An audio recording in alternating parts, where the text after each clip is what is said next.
Сәлем достар, бүгін біз осындай дәмді, өте жұмсақ, балаларыңыз макарон жемейтін болса, осы рецепттен кейін точно жейді.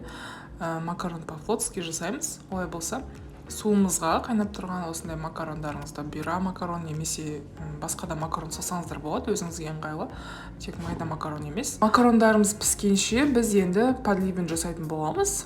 Майымызды тапамызға құйып, қызып тұрған майға фарш салып, жақсылап қызартып қуырып аламыз.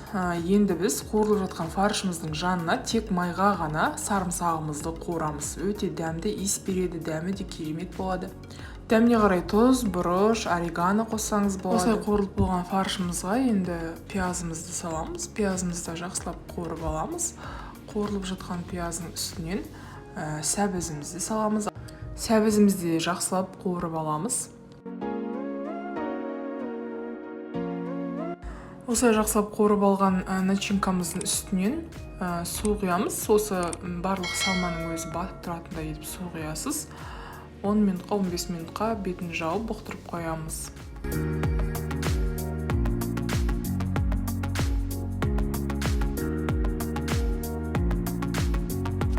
Енді біздің пісіп жатқан макарондарымыз бір тексеріп аламыз.